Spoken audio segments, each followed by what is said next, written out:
Hello guys, back to my YouTube channel. কেমন আছো তোমরা সবাই? আশা করি তোমরা অনেক অনেক ভালো আছো, আর আমি অনেক অনেক ভালো আছি।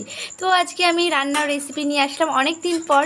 তো দেখতেই তো পাচ্ছ তোমরা যে হাতে তাল, এই যে পুরো পাকা তাল, বেশ দেখতে খুব সুন্দর লাগছে। তো আজকে পাকা তালের রেসিপি বানাবো। তো কি রেসিপি বানাবো তো তোমরা ভিডিওটা দেখতে থাকো কন্টিনিউ, তাহলে বুঝতে পারবে। তো চলো তালটা ছাড়িয়ে নিই ফার্স্টে। আমি তালটা ছাড়াই আর তোমরা কন্টিনিউ ভিডিওটা দেখতে থাকো। তো গাইস, আমার তালটা ছাড়ানো পুরো কমপ্লিট।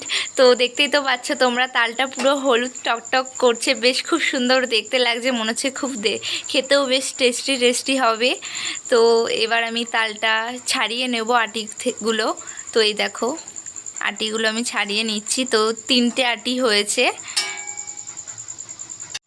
তো আটিগুলো সব আমি ছাড়িয়ে একটা একটা করে আলাদা আলাদা করে একটা অন্য বাটিতে রাখবো।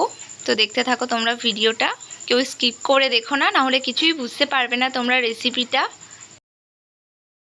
তো গাইস দেখো, আমি আটি 3টে ছাড়িয়ে নিয়েছি। তো এবার আটি 3টে আমি ভালো করে মাখিয়ে নেব একটু কিছুক্ষণ ধরে। তো গাইস, আমি তো তোমাদেরকে বলতেই ভুলে গেছি যে আমি কিসের রেসিপি বানাচ্ছি। তো আমি আজকে তালের বড়ার রেসিপি বানাবো। তো তোমাদের আশা করি তোমাদের ভিডিওটা খুব খুব ভালো লাগবে। তো তোমরা ভিডিওটা প্লিজ দেখো সবাই।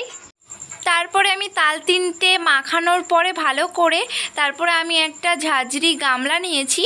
তো তোমরা চাইলে ছোট ঝুড়িও নিতে পারো। তো আমি এইভাবে তালটা ভালোভাবে ঘষে নিচ্ছি। তো তোমরাও এইভাবেই ভালো করে ঘষে নেবে তালটা, তো তাহলে ভালো হবে। এই দেখো গাইস, আমার তালটা পুরোপুরি ঘষা হয়ে গেছে। তো 3টে তালই ঘষে নিয়েছি তো আমি। তো এতটুকু হয়েছে, তো খুব সুন্দর লাগছে তালটা। তো এরপরে কি করি, কন্টিনিউ দেখতে থাকো ভিডিওটা। তারপরে গাইস, আমি তালের গুঁড়াটার মধ্যে পরিমাণ মতো ময়দা দিয়ে দিলাম। তোমরাও পরিমাণ মতো যদি ময়দা দিয়ে করতে চাও তাহলে ময়দা দিয়ে করতে পারো, আর যারা ভাবছো ময়দা দিয়ে করবেন আটা দিয়েও করতে পারো। তো তারপরে আমি পরিমাণ মতো চিনি দিয়ে দিলাম। তো তারপরে আমি সুজি দিয়েছি 1 বাটি। তো তোমরা চাইলে সুজি নাও দিতে পারো, কিন্তু গাইস তোমরা সুজিটা দিয়েই করলে বেশি ভালো হবে, কারণ সুজিটা দিলে খুব নরম হয় তালের বড়াগুলো, আবার খেতেও খুব সুন্দর হয়। তো তোমরা সুজিটা দিয়ে করলেই বেশি ভালো হবে। তো চলো বন্ধুরা, আমি ভালোভাবে মাখিয়ে নিই, তো তারপরে আবার তোমাদের সাথে কথা বলছি।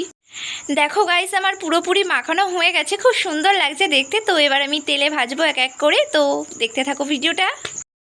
গাইস, আমি তেলটা আগেই কড়াইতে দিয়ে দিয়েছিলাম, সেটা আর তোমাদের দেখাতে পারিনি। তো তেলটা ভালোভাবে গরম হয়ে গেছে। তো ভালোভাবে তোমরা গরম করে নেবে। গরম করে নেওয়ার পর তারপরে এক এক করে তোমরা তেলের ওপর দিয়ে দেবে বড়াগুলো।